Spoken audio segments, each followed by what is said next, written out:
Babu fadli surat as-sajdah. Nah, bab surat keutamaan surat as-sajdah. An Jabir bin Abdullah qala kana Nabi sallallahu alaihi wasallam la yanamu hatta yaqra'a bitanzil as-sajdah wa bitabarak. Karena Nabi adalah Nabi sallallahu alaihi wasallam la yanamu tidak tidur, Rasulullah tidak. Beliau tidak istirahat, tidak tidur hingga hatta yaqra'a, beliau membaca bitanzil as-sajdah. Surat as-sajdah. Alif lam mim tanzilul kitabi la raiba fihi min rabbil alamin. Nah, ini surat as-sajdah ya yang diawali dengan tadi dengan awal ayat. Yang kedua adalah surat Tabarok. Surat apa ini? Surat Al-Mulk. Ya, surat Tabarok ini adalah surat Al-Mulk. Tabarakalladzi biyadihi mulku wa huwa ala kulli syai'in qadir. Surat Al-Mulk. Tabarakalladzi biyadihi mulku wa huwa ala kulli syai'in qadir. Alladzi khalaqal mauta wal hayata liyabluwakum ayyukum ahsanu amala wa huwal azizul ghafur. Baik, nah tentu bagi yang belum hafal bisa ya membaca dengan melihat mushaf ya, membuka mushaf, baca buka HP ya. Nah, bagi yang sudah hafal lah tentu nah, tinggal membaca saja. Nah, ini di antara keutamaan yang disampaikan oleh Nabi Shallallahu Alaihi Wasallam ya. Apa namanya dua surat yang dibaca sebelum beliau istirahat atau beliau. Nah, pertanyaannya kalau Nabi mengamalkan seperti itu pasti ya pasti ada banyak manfaatnya, banyak keutamaannya. Apa yang diamalkan Nabi sendiri itu sudah pasti itu adalah penuh dengan fadilah, penuh dengan keutamaan.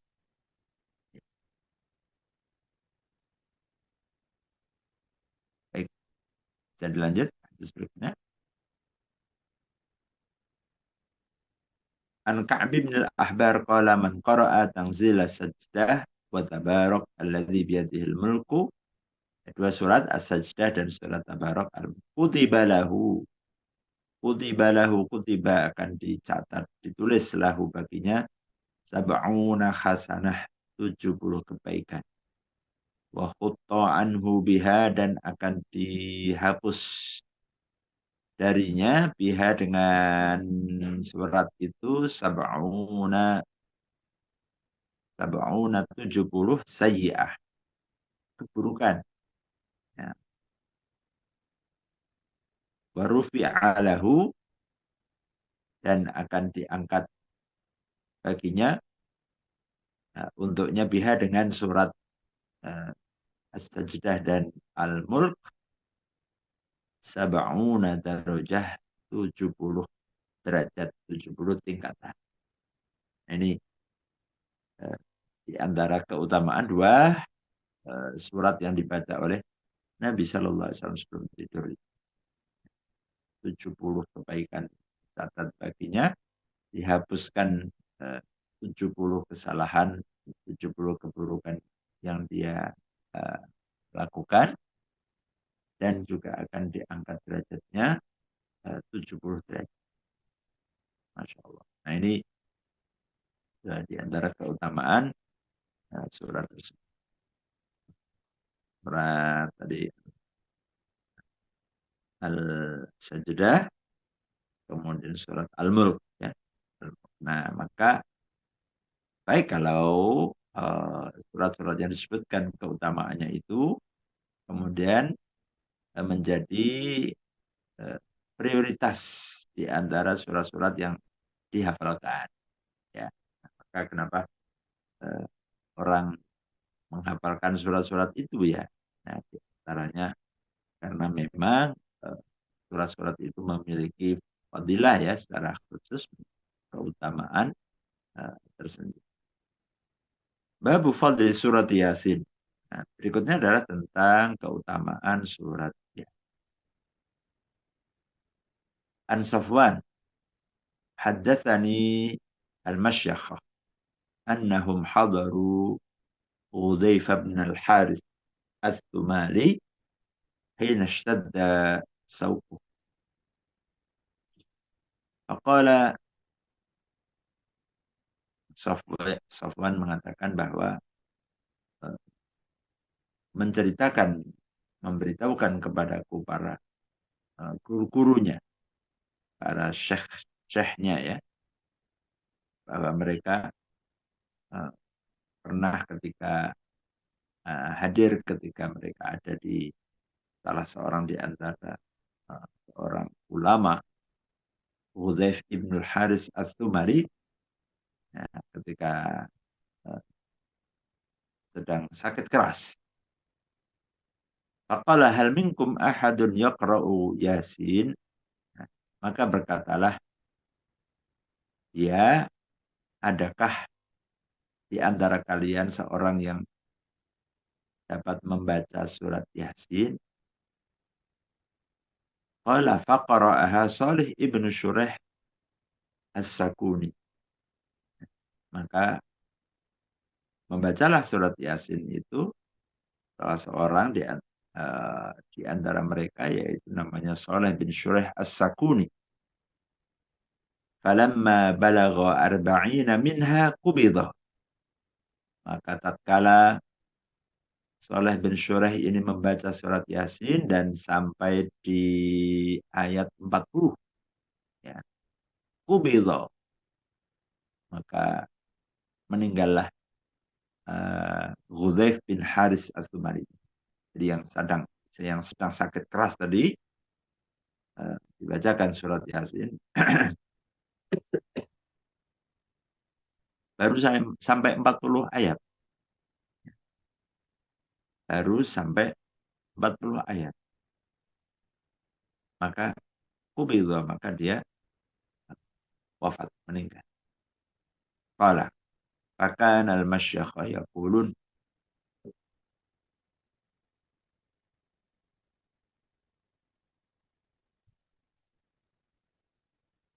maka para syekh, para guru, mereka mengatakan idza quri'at indal mayyit khuffifa anhu biha. Apabila dibacakan di atau kepada al-mayyit, orang yang akan meninggal.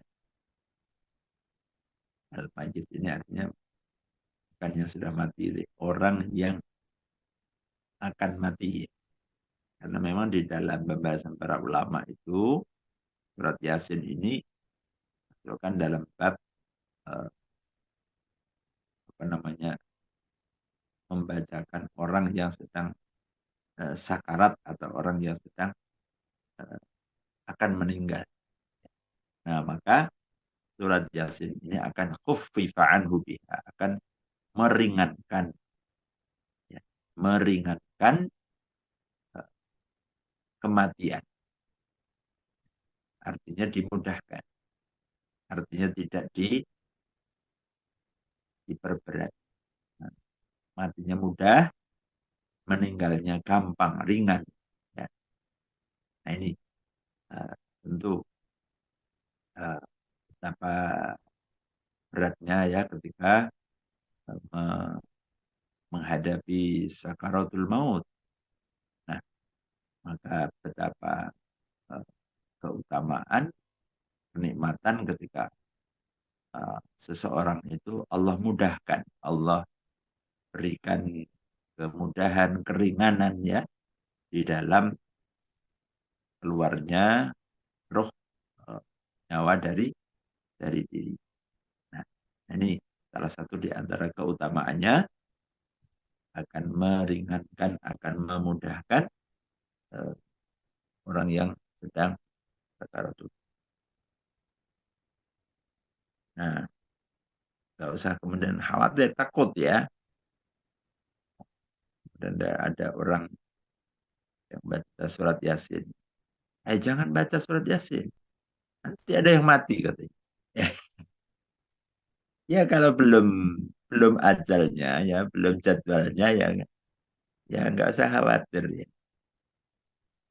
Gara-gara memahami hadis ini kemudian takut ya kalau ada orang baca Yasin dikira ini siapa yang akan dicabut dulu ini ya. Ya, ini jadi nggak perlu kemudian khawatir takut orang baca surat Yasin di rumah ya. Nah, ini khusus memang bagi orang yang memang sudah eh, sakit keras, orang yang sudah eh, ya menghadapi apa namanya sakaratul maut. Nah, maka dalam kondisi yang demikian itu maka membacakan itu adalah untuk meringankan ya.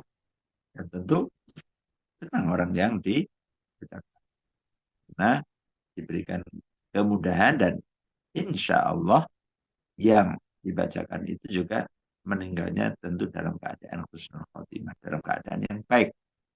Nah, di, dimudahkan dan ketika di akhir kehidupannya dia membacakan atau mendengarkan ayat-ayat Al-Quran. Wallahu a'lam bishawab.